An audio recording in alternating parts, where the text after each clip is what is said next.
Hi, Diann. Welcome to the show. I have been so looking forward to this. I'm so excited to have you because I know you've been doing some wonderful work to coach entrepreneurs with ADHD. Can you tell us a little bit about what you are working on and why you get interested in this topic specifically? I'd love to. Well, as a matter of fact, I'm an entrepreneur myself, but prior to that, I was a licensed clinical social worker and a psychotherapist for more than 25 years. And I knew that my husband and I were going to be relocating and decided rather than get licensed all over again in a new state, we actually might have even left the country. I decided to pivot into coaching. And the reason why I chose to coach entrepreneurs with ADHD for two reasons. One, I have ADHD, and I wasn't even officially diagnosed until just 5 years ago, which is Wow. very late in life for the Right. diagnosis. And we can talk more about that if you like. But the other reason is that I started reading on entrepreneurship and discovered that it said somewhere between 60 and 70% of entrepreneurs have ADHD traits, even if they haven't been diagnosed. So of course I became really interested and fascinated about that. And as it turns out, it's very true. A lot of entrepreneurs have ADHD traits, even if they don't have the diagnosis. And one of the reasons why I was really excited to connect with you is that a significant majority of them have difficulty with sleeping, but they have other challenges too. Yeah, that's so interesting. Actually, when you mentioned that, I see myself as a very junior, early stage entrepreneur. I Mm-hmm. remember when I was training in my postdoc program in Kaiser Permanente, I talked to my supervisor once. I said, I think I may have ADHD. Oh my goodness. And they said, no, you don't have ADHD because they're all clinical psychologists, right? So am I. But I feel like why I'm so interested with so many different things. I have this idea jumping around all the time. Am I having undiagnosed ADHD? So when you You know mentioned that, I what? was like, that's so interesting. This is going to be a very, very interesting conversation for both of us. And the reason why is that I think you may or may not know this, but women over 40, and I think that's definitely older than you, but women over 40 are the fastest growing group of adults being identified as ADHD. And the reason for that is that it usually happens when one or more of their children are diagnosed. And then the clinician starts to do the family history. And oftentimes the question will come up, well, when did you first notice that your child had these traits or these struggles? And some of the parents would say, well, actually I didn't notice anything. I didn't think he's just like me or she's just like me. And then we didn't think anything was wrong until we started getting these calls from the school. Well, that's an interesting story in and of itself, because you're probably only getting calls from the school if your child is a little boy. If your child is a little girl, especially a smart, curious, eager little girl, like I bet you were not so long ago, and like I definitely was a little longer ago, the chance that we would ever be diagnosed with ADHD is actually pretty small. Because if you're highly intelligent and you're an eager learner, you will develop workarounds. And you're right, one of the traits for a high ability woman who has ADHD is that she gets interested in lots and lots and lots of different things. She may shift her focus from one thing to the next. You know, we both know the shiny object syndrome statement. We have a lot more, we are a lot more excited to start things, but we may have trouble finishing them. And I would guess probably all serial entrepreneurs have ADHD, because when you think about it, all the things that we like most, which is to come up with lots of ideas, make something happen quickly, but then we get bored of it and we want to move on. If you're a serial entrepreneur, that's what you do. So I'm not saying you do or don't have ADHD, but your colleagues may not be right, because one of the myths about ADHD in women is that if you are high ability and you've done well in school, then you couldn't possibly have ADHD. And I think that's incorrect. As you know from being a clinician, To qualify for a diagnosis, any diagnosis, two things have to be present. One is symptoms, and two is impairment. So you may have symptoms, but not quite enough impairment to meet the criteria for the diagnosis. It doesn't mean you don't have ADHD traits. You just may have really good coping strategies, really good workarounds, or your struggles may not quite meet the level that would qualify as impairment. Does that fit for you, do you think?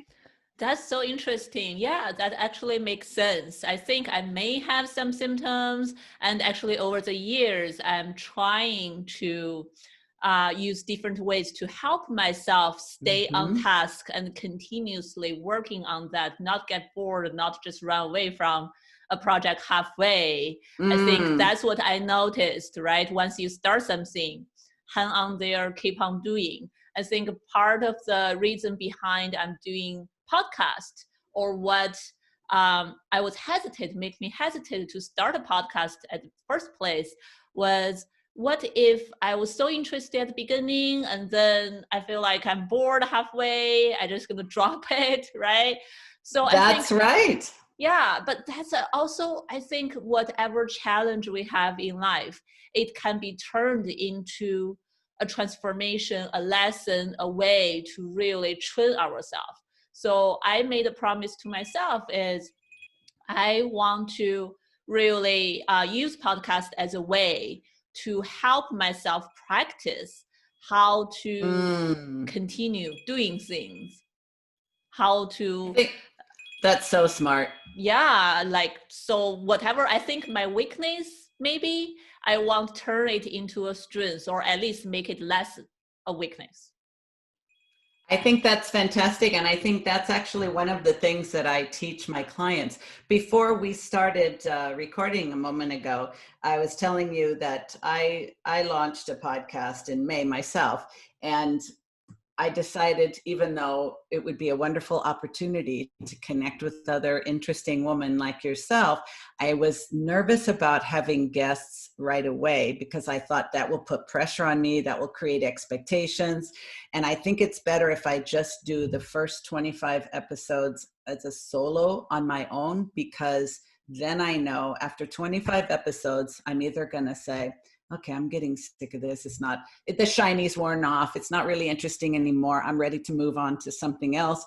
Or I've done 25 episodes. I have proved to myself, I can do this. I can be consistent. I can learn the systems. I can make it more streamlined and more easy, so it takes some of the friction out. Now, do I still want to do it? And how can I make it more interesting? So I want to continue. And one of the ways I decided that would make it more interesting is to invite guests. Now that I know, I'll follow through. But you're right. If you notice that your interests change often, the two of the classic signs really for a high ability woman who has ADHD traits is that our excitement is high in the beginning, but as time goes by, we start to, I say, fall out of love with whatever the project is. And then we find something new and we're like, so I say we're a serial monogamist when it comes to our interests. We fall deeply in love with whatever project or task. And then once we're kind of not really in love with anymore, now we want to try something new. And a lot of people will say, why don't you just stick with something? You were good at it, you enjoyed it, but what they don't realize is that we have so many interests and so many abilities to be good at many things, that what's actually normal and natural for us is to go from one thing to the next to the next. Now, if you never pursue anything to success, that's a little bit different. But I'm going to guess that you probably are successful at whatever you pursue, but when it doesn't interest you anymore, you let yourself move on. That's different. Right, totally. One thing you mentioned earlier is the challenge Yes. we are facing, or energetic woman or entrepreneur with ADHD traits face. I think sleep possibly just one of the challenge. I remember myself, for example, I'm managing a group practice, and I'm also having 2 podcasts, one in Chinese, one in English. It's all like just started less than a year.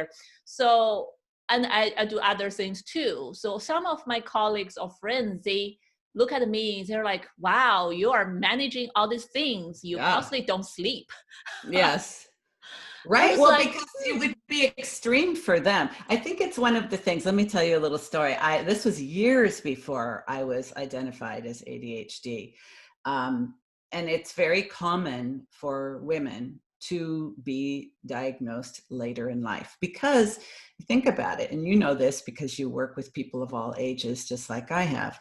In the classroom, classroom works well based on conformity. You got 25 to 30, and of course, everything's different now because of the quarantine and virtual learning. But in the typical classroom, you've got 25 to 30 kids. The expectation is they're going to sit still, be quiet, listen, engage with the teacher, and pay attention to whatever the discussion is, keep their hands to themselves. Start the test when it's given, end it when they say turn over your papers. There's a lot of compliance, a lot of norms, and a lot of routine. Well, for the ADHD little boy, he's going to be poking the kid next to him. He's going to be digging around in his backpack looking for his pen when everyone else has started the test. He's going to be blurting out answers without putting his hand up. So his behavior will be seen as disruptive, and the teachers will start calling the parents and say, we think your child has ADHD. We think you should take him to the pediatrician and get him some medication. And so he's, parents don't always want to do that, but he's going to be identified relatively early. My oldest son was the first one in our family to be identified, and he was 8 years old. But a little girls are much better at conforming to social expectations. We are much better at following rules. These are generalizations, but most girls are internalizing their symptoms. Their hyperactivity is mental and verbal, not so much physical. So she may be having all kinds of fascinating thoughts in her head. She may be creating her imaginations, creating all kinds of fantasies, but she may be quiet as a mouse. So the teacher just thinks maybe she's not very bright, or maybe she's just distractible. They'll say, oh, she's not the best student. She just daydreams a lot. Or maybe she's doodling on her paper because that actually helps her concentrate. But the key thing is that she's not disrupting the class. So the teacher will perhaps inaccurately make the assessment that she's either not very intelligent or not very motivated. But if she's not bothering anyone else, they won't think there's a problem. And I find that very sad and frustrating because many of these girls are highly intelligent, but because they can conform to the expectations of the classroom, they get overlooked as having any kind of a problem learning. Years later, they have a child who gets diagnosed, and then they think, well, could this be me too? The really sad thing is that many psychotherapists and even psychiatrists are not up to date on what ADHD looks like in an adult woman. So the vast majority of women, where they're just going to think, I'm not that smart, or I'm not that motivated, or they're just going to have a negative self-evaluation. And eventually they will be depressed, or they will be anxious, or many of them develop dysfunctional behaviors with substances, eating, shopping, you name it. So here she is, quietly underachieving, developing all these other behavioral problems, and never knowing the cause, even if she goes to a therapist. Almost every single woman I ever diagnosed with ADHD had already seen at least one other therapist and been diagnosed with anxiety, depression, an eating disorder, a substance disorder, or many things. And I'm not saying they didn't have those things, but when you do a really thorough history and really know what to look for, oftentimes unidentified ADHD was the cause, and it was there all along, but no one was looking for it and no one recognized it either, including the therapists, which I think there's such a need for clinicians to know. If a woman comes into your office and she has an existing diagnosis of anxiety, depression, and eating disorder or substance disorder, consider ADHD and inform yourself about what to look for. And even with a high ability woman like yourself, your colleague said you don't have ADHD. You might. You actually might, but you wouldn't qualify for a diagnosis, but you have the traits and you've learned how to manage them. That's the difference, Yeah, I really like it to think about this not as a label or stigma that, oh, you have ADHD, oh, it's bad, it means you have a disorder, you're not normal. It's more like to think about what that means to our life. We may have the trait, it may show up in our life in a way, but we may not be impaired by it. Some of us may not. No, and I think also you have done something that I think all successful women with ADHD do. You created a lifestyle that works really well for your traits. Like, think about it. As an entrepreneur, you get to create the business that works for you. You get to create a lot of energy, a lot of movement. You can change the direction of your practice whenever you want. Not one, but two podcasts because you speak two different languages. I mean, you are giving your brain a lot of stimulation, which is what our brain needs. Now, I bet if you were working, let's say in like a corporate job, even in the same profession, if you were working in a mental health clinic, like the ones we both trained in, and you saw the same clients, the same schedule, the same colleagues, the same hours, the same paperwork, and you knew your whole career was going to look like that, you may become symptomatic and even diagnosable because that lifestyle would not work for you. It would not work for your brain. It wouldn't be stimulating enough. It wouldn't give you enough variety, wouldn't give you enough challenge, wouldn't give you enough creativity. These are some of the things that, brains like, let's say ours, let's just assume that brains like ours need. Now back to sleep. There's a lot of sleep problems for the ADHD brain, lots. And I bet you see a lot of them in your practice, just like I do. Yeah, that's so interesting. Before we talk about sleep, I noticed how you mentioned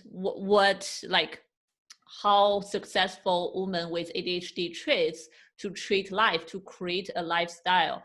Mm-hmm. I would just think about that, so similar to treatment in sleep, actually. If we understand what our brain needs, what our body needs, and try to see what we have in control of, what we have power of, and creating or cultivating some kind of optimal sleep window or optimal lifestyle, work schedule for ourselves that is best for us. Mm-hmm. Yeah, because as well as I do that when a lot of people say, just tell me what to do.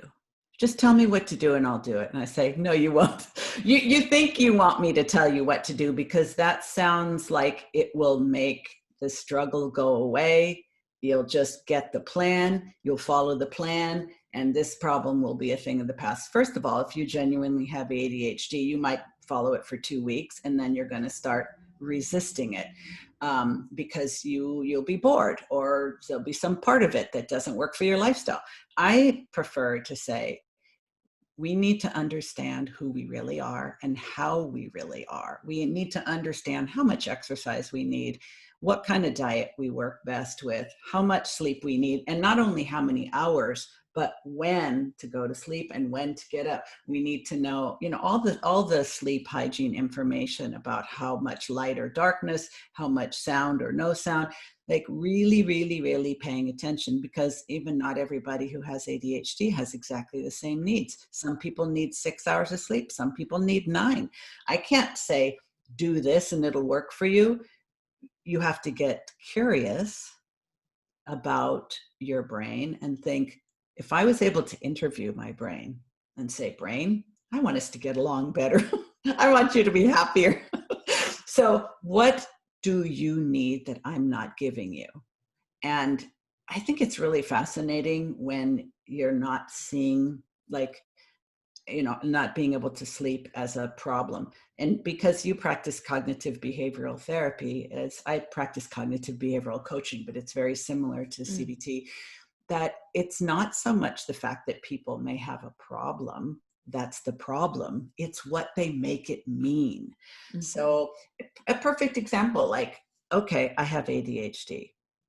Now, there are people who'd say, I can't believe that you actually admit that in public. I say, not only that, when I went to the gym this morning, I was wearing a t-shirt that says ADHD and killing it. Total strangers are looking at me and looking at this shirt thinking, whoa, and this is part of, my commitment to taking this stigma out of neurodiversity. I mean, first of all, there's nothing wrong with my brain because it works differently than yours. 10% of people have neurodiverse brains, but the world was made by and for the other 90%. So if we think that we need to function like they do, and if we try to conform to their norms, we will struggle, we will be symptomatic, and we will think something's wrong with us. Why can't we instead look at our brains and our needs and our way of being in the world and think, they're PC and I'm a Mac. My brain works perfectly well, but it works differently.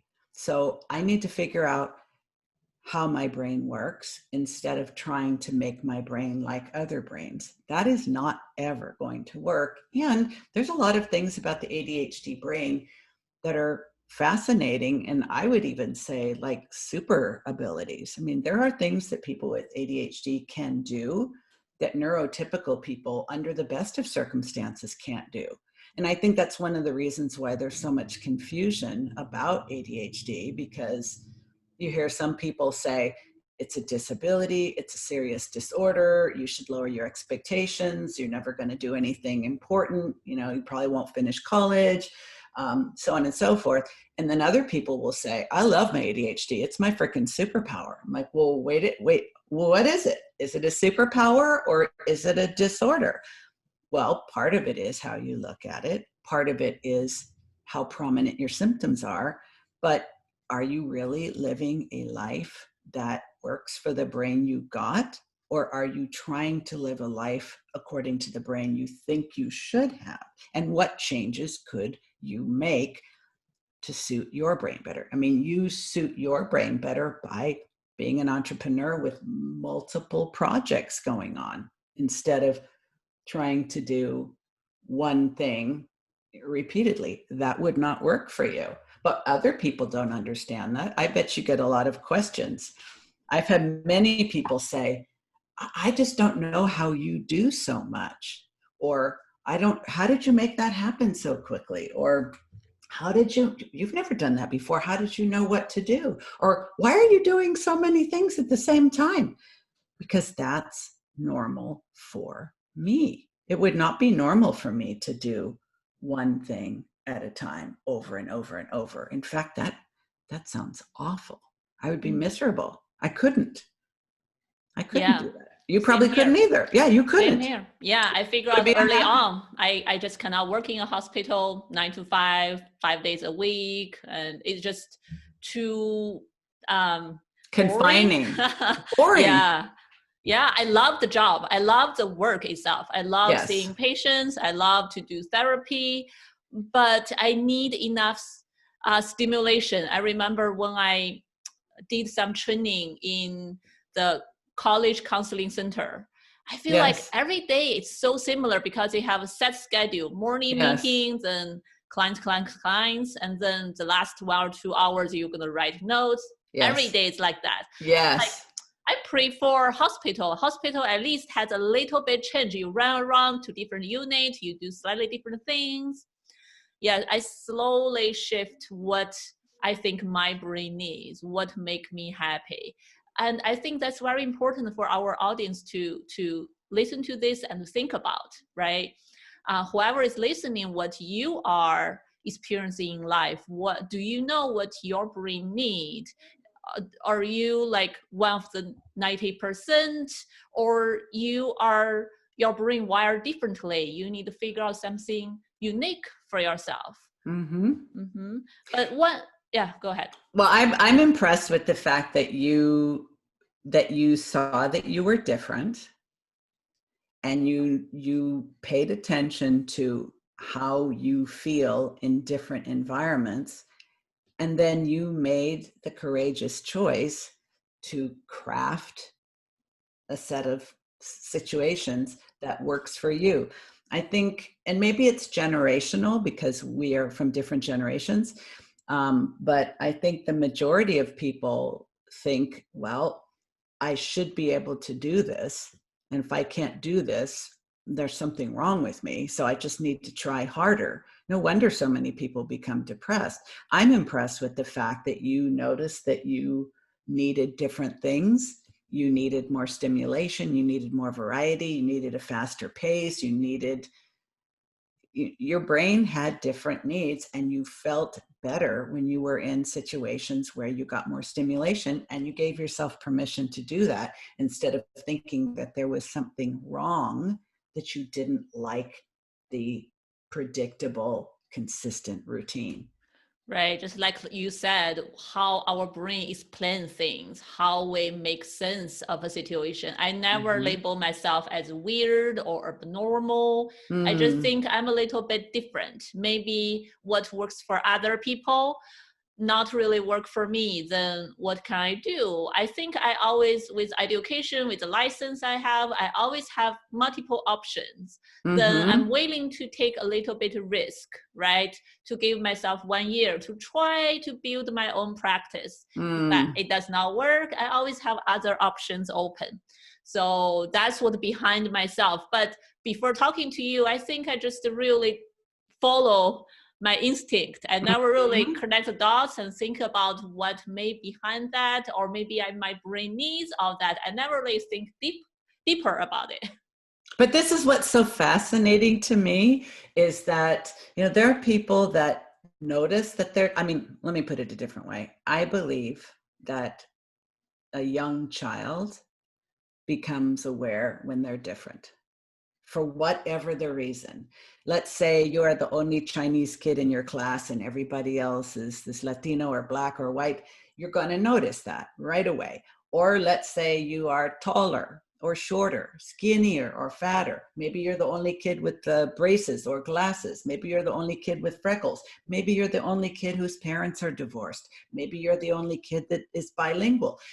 Whatever, or you have ADHD, or you're autistic, or you have red hair, whatever it is. Kids notice when they're different, and most people think that's a problem.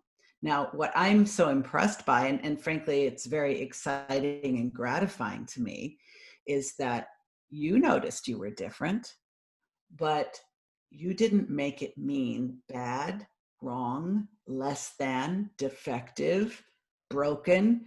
And so many people do. So many people do.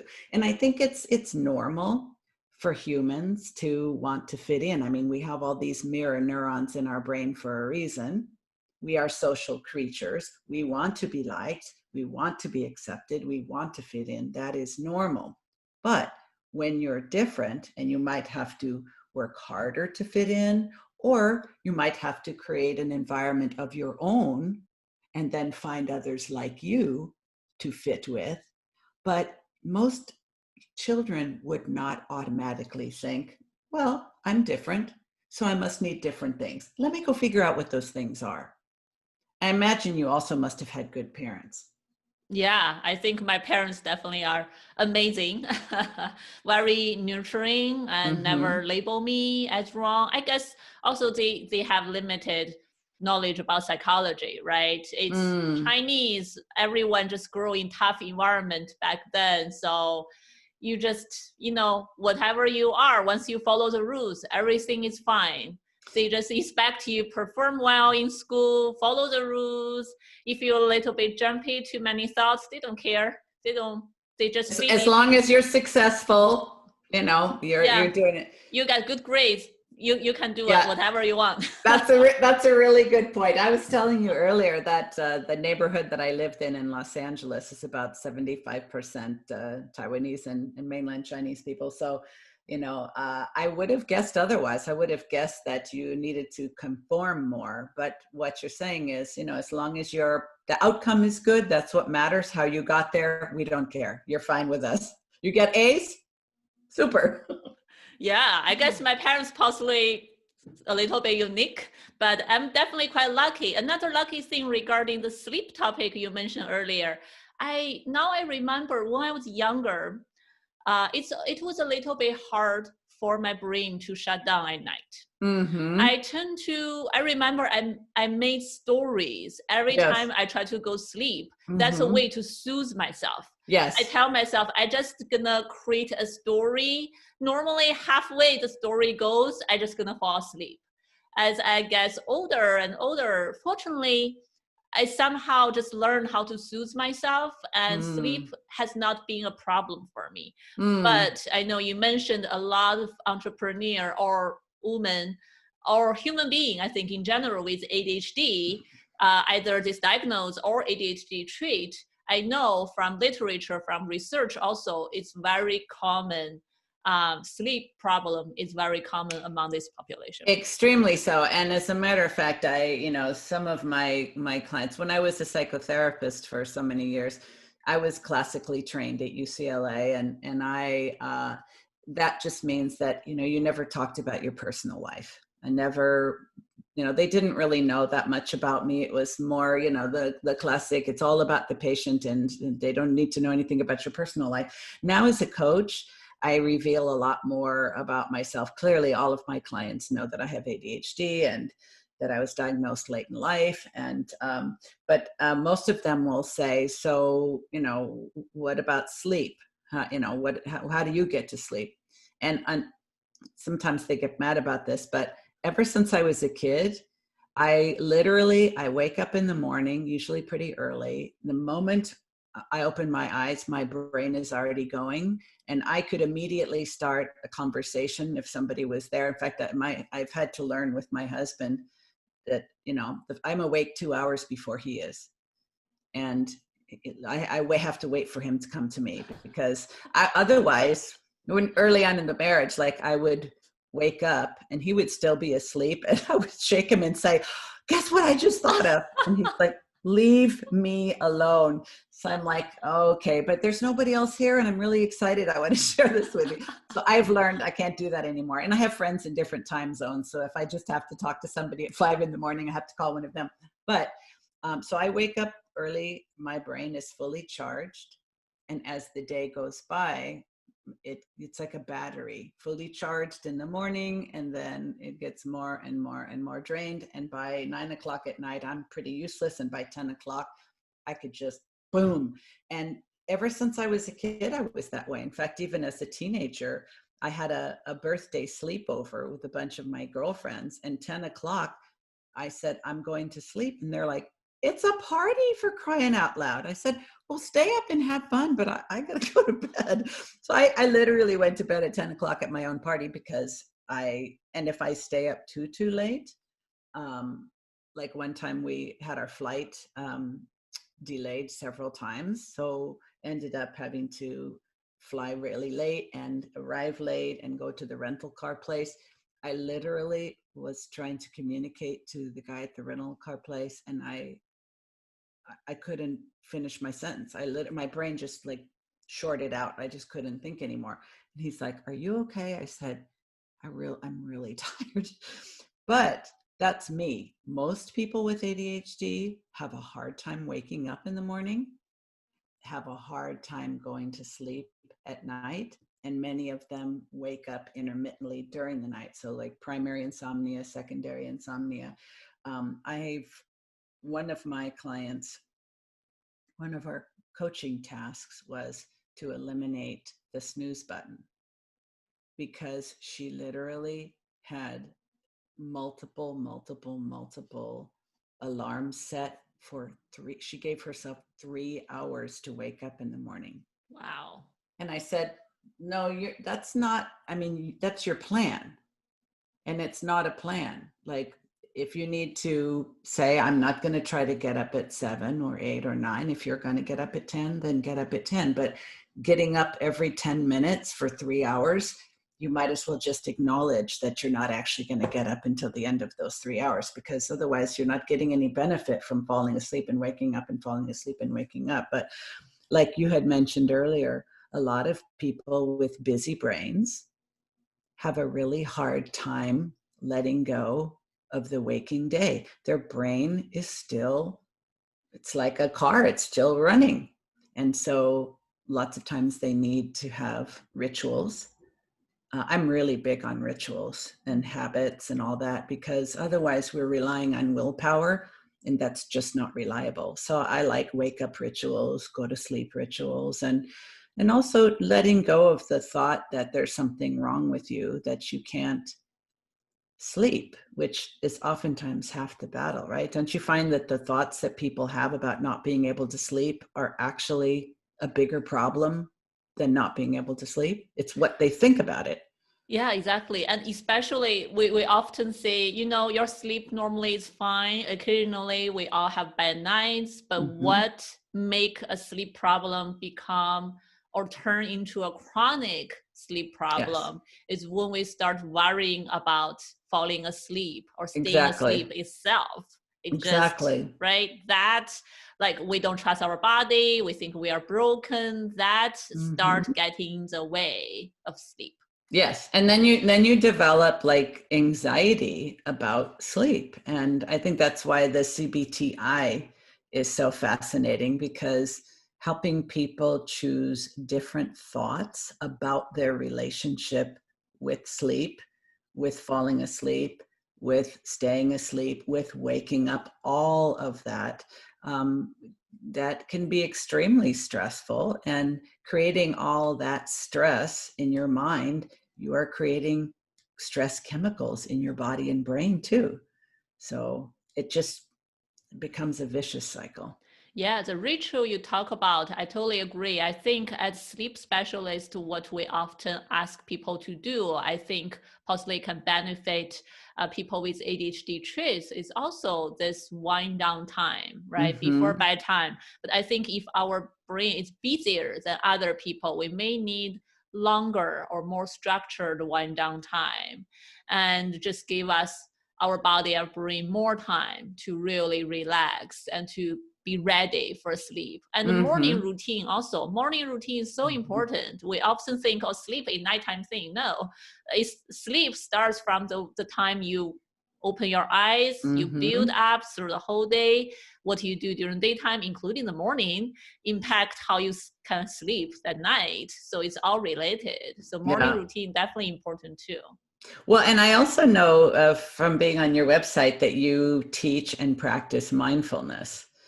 And I've been a Buddhist for the last 15 years, and also practicing mindfulness meditation for that same amount of time. And I find that, and of course I offer it on a secular basis to clients. They don't have to change their religion, obviously. But I do think that a lot of people with ADHD brains say, oh God, I could never meditate. And it's like, have you tried it? There's like, oh, no, that's not for me. Like, why would I ever try to sit still and make my mind go blank? I'm like, that's not what meditation is. And it's not, it certainly isn't what mindfulness is. But, to me, like any kind of, whether it's trouble falling asleep, trouble staying asleep, or just having an active mind when you need it to be still or less active, to be able to just look at what's going on in a mindful way is so much more helpful, to just be able to say, I wonder why my brain gets more active when I'm physically tired. That's really interesting. And is there a purpose or function that that serves? What might that be? And if I wasn't thinking this is a problem that needs to be solved, how could my relationship with this trait be changed? Like, what if, like, I was not planning on getting up at 4 something this morning. I didn't need to get up that early. I didn't want to get up that early. I wanted to be very energetic for this interview, but that's what time I woke up. So what are you going to do? Just lie there and toss and turn? Are you going to fret? Are you going to be upset? Are you going to be angry? I just got up and went to the gym. At least make something good out of it. What I'd love to know from you, though, is what do you think about naps? Because I know there's a lot of difference of opinion about naps. I'm a big fan of naps, always have been, but there are people who say absolutely no, and other people say, if you're tired, have a nap, just don't let it go on too long. What's your position on it? Right. I lean to the second one you mentioned, because my culture, I think we have to respect different people's culture background and their habit and what their body needs. I think it's really, there's no one answer for all. Like I grew up in Chinese culture and it's our habit to take a nap. Like my dad is a doctor himself. All the doctors in the hospital, they have noon lunch break. No patients scheduled, and they all are able to take a nap in their office. Oh, I love that. Patient's bed. Yeah, they have their own sheets and lay there for half an hour or 1 hour nap. Oh, and I then love that. Cleaned up for the patient. So I think it's really what culture allows. If you always do that, it can be a power nap for sure. Yes. And overall, I just say, and also for people have accumulated a lot of sleep debt. If they've been losing sleep a lot, they are like depriving themselves, they are not allowing themselves to get enough sleep. A little bit nap during the day may be helpful. There are a lot of research showing just a 20 minutes nap, right? Yes. Can really improve our cognitive functioning or attention to a certain way. So I think, I don't think it's anything wrong about taking a nap. So I would never tell people you absolutely cannot take a nap, anything like that. I just tell them the science behind it. Like if you take a nap too long, like over 30 or 40 minutes, you may go into deep sleep. Yes. And what that do to you is when you wake up, depends on how long your nap gonna be. If it lasts 1 hour or longer, you may wake up in the middle of a deep sleep. Yes. And you may even feel more groggy, right? Exactly. You may feel more tired. So it's their option, but I can give suggestions based on the science. Yes, I think there's a lot of, I think, the more people start to struggle with something and the more they start to think of themselves as having a serious problem, I'm sure you would agree, the more they start to get into things that are not science-based. And I think, there's even people that take advantage of people that can't sleep because they can be quite desperate. Especially, so I've worked with professional women who, believe they're not getting enough sleep and they are really desperate to change that. And one of them even went to a psychic. Oh. And I thought, well, did that help? She says, I'm just desperate and I don't want to take medication. So I have to try something. She went to all of these different healers because people told her, go have your palm read, go. It's like, there's got to be a reason. I'm like, well, there's a reason, but I don't know if that's going to help. If it helps, hey, more power to you. But I prefer science myself. Yeah, this is wonderful. So near the end of our show, what can be some last wisdom you want to tell all the audience who are listening, if some of them know someone or themselves worried about ADHD or, their mind just being so busy in their life? Any last wisdom you want to say to everyone? Absolutely. I think that if you identify with the traits of ADHD, or if other people have said to you, you're so ADD, or, you have other friends that are, and you think, this could be me. I really want to encourage you to educate and inform yourself. Don't be afraid that, oh, I don't really want to know because what if it is? There are a tremendous number of very successful people with ADHD in the entertainment world, entrepreneurs, healthcare. I mean, you name it there. If you even just Google ADHD successful people, you would be surprised some of the people on that list. So it doesn't mean there's anything wrong with you. And it also doesn't mean that if you have ADHD that you automatically have to get diagnosed or that you need to take medication. A lot of successful people with ADHD traits, once they know, oh, this is the kind of brain I have, then they get to know all of the things that they can do to help their brain function at its best, including what kind of activities are best for someone like this, what career paths are best for someone like this, and how you can do what I help my clients with is what I call creating an ADHD friendly business and life. So I think don't worry about the stigma, find out. There's a wonderful book that a lot of adults have read and realized after they read it, oh, I think this is me. And it's written by a Harvard educated psychiatrist who is a specialist in ADHD and has ADHD himself. You might want to link to it in the show notes, but the book is called Delivered from Distraction, and the author is Ned Hallowell. He also has a podcast called Distraction.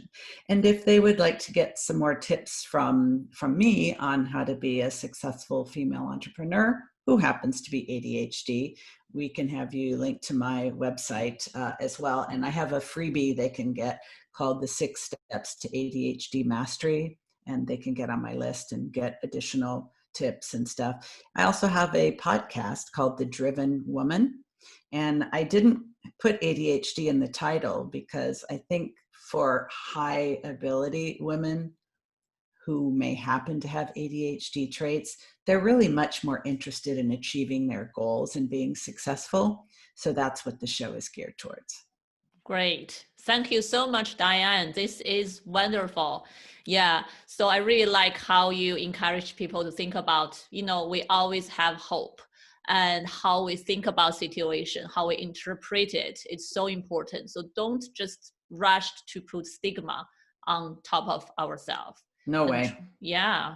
Wonderful. So I will link all the show notes, all your website information, your podcast, and your recommendation of that book to the show note at deepintosleep.com.